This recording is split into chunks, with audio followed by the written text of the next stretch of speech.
And it's lonely. I came here because I needed to see what flat earth people looked like, and I was not disappointed. They look normal, very few people overweight. About 30% of them are cigarette smokers, and only 4 of them that I met are from around here. Can you see what they are doing?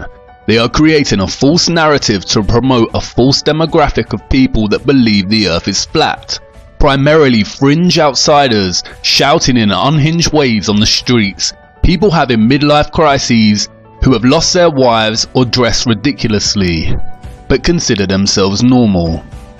The media are generating a perception of the type of people who will believe the earth is flat, and it is highly manipulative and plays into the concept of what Charles Bukowski called the genius of the crowd, the predictable propensity in people to always side with the masses out of insecurity, for fear of being rejected and ridiculed.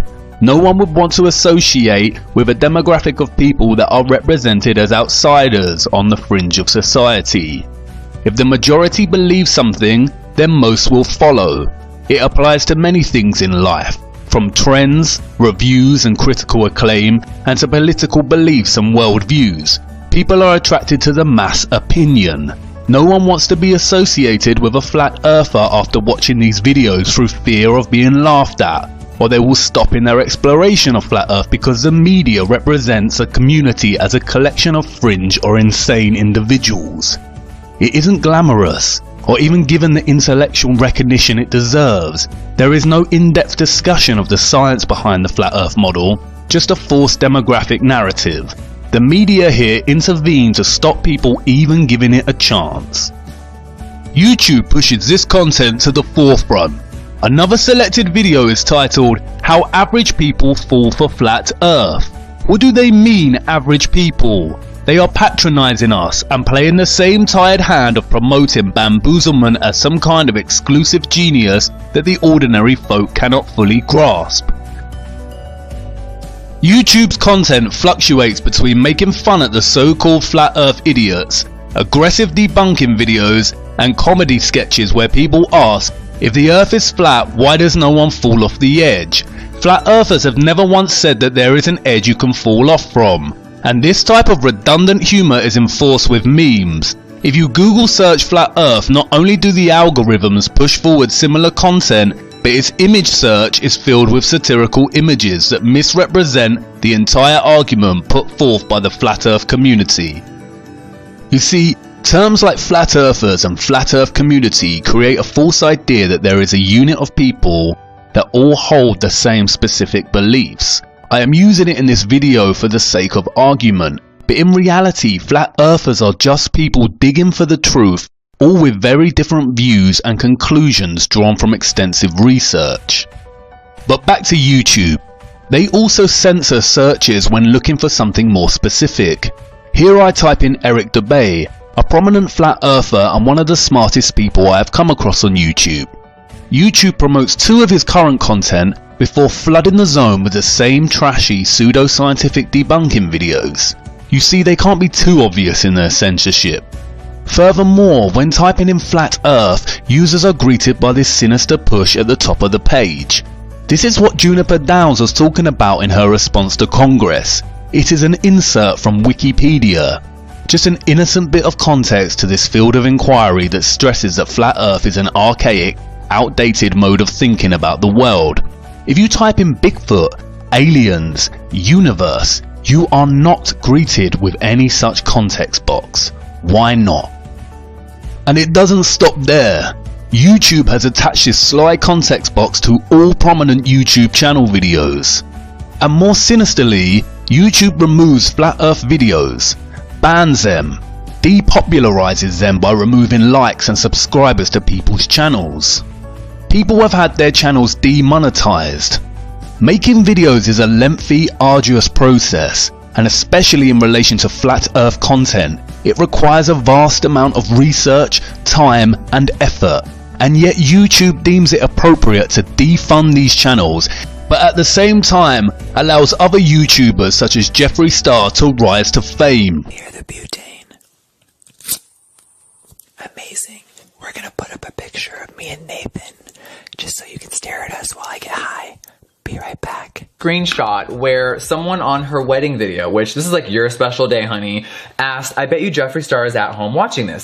I'm actually not, baby. I'm busy running a multi-million-dollar company, or maybe 5 companies, and I'm a little busy over here filming and just, living my life. But someone wrote, Jeffree Star is probably at home watching this, or something like that. I'll throw up a screenshot right now. And Miss Thing, had to write, Jeffree who? With a wink. And I'm like, that's all you can say, Jeffree who? How about Jeffree that had the lipstick in Sephora with my motherfucking name on it with your company for the last 10 years? How about Jeffree that's in all your books, all your memories? Like, girl, because she was always the friend that had the nicer stuff. And Jeffree Star is an online makeup personality whose videos further intensify society's growing vanity and self-obsession, and who frequently talks about others in denigrating ways, pointing out their supposed ugliness, and who promotes hypersexualized content such as the Orgy Collection. You see, Google, YouTube, and others like Twitter are not truly social media platforms.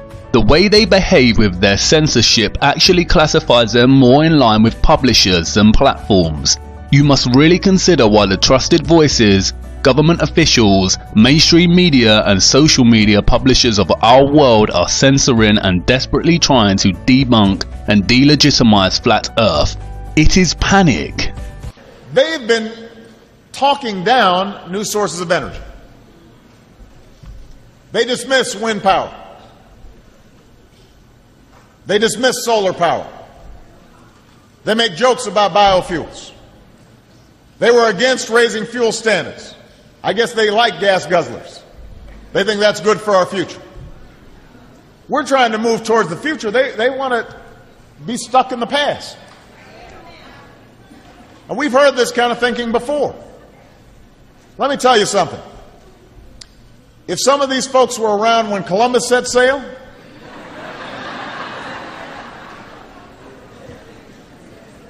they must have been founding members of the Flat Earth Society. They would not have believed that the world was round.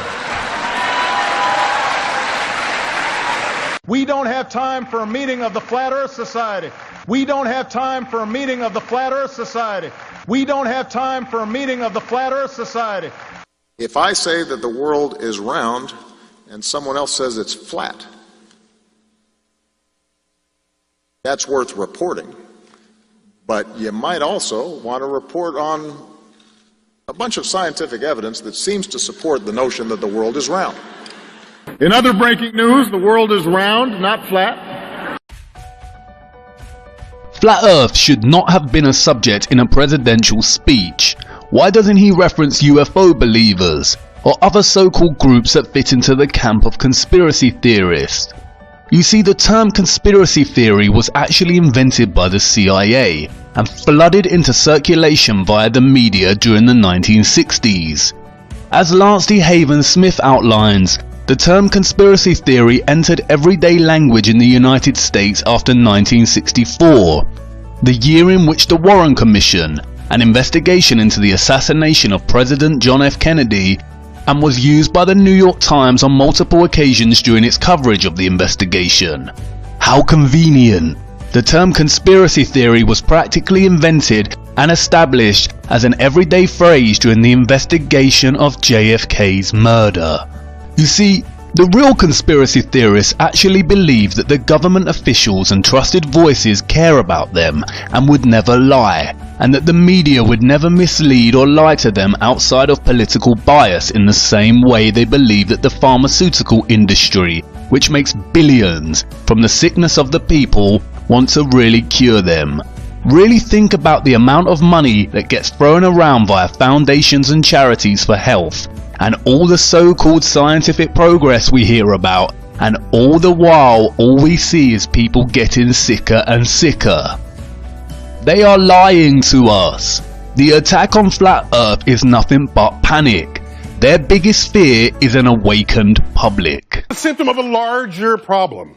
There's a growing anti-intellectual strain in this country. It may be the beginning of the end of our informed democracy. They are right when they shout about it being a threat to democracy.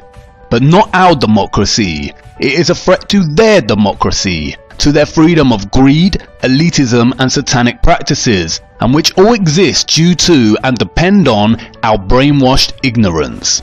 It is not democratic to censor free speech and ideas, and it is not democratic to demonize people for holding a view that is not in line with the general misinformed consensus. They are relying on the genius of the crowd to make people feel like they are either crazy or stupid for even being curious about looking into the true nature of our Earth. You see, Operation Mockingbird never ended. These talking heads manipulate us and tell lie after lie. We download their ideas from our screens and into our minds only to become echo chambers of opinions and viewpoints that were never really our own in the first place. We go about our day to day echoing and regurgitating their lies and views of the world as if they were our own. The programming is so subtle sometimes we don't even realize we are doing it. There is an attack on free thinking, and it is being led by the #1 enemy of the people, the satanic elite and its media and trusted voices and education system. Out of this entire series, this is in many ways the most important thing you could take away and raise your awareness to. I used to be extremely brainwashed, and breaking away from this sick matrix of lies is the best thing I ever did. But come on, enough of this. We have to get back to flat Earth. We have to understand the mechanisms that make it all possible in the first place. Come with me now to episode 10. It's time to talk about energy.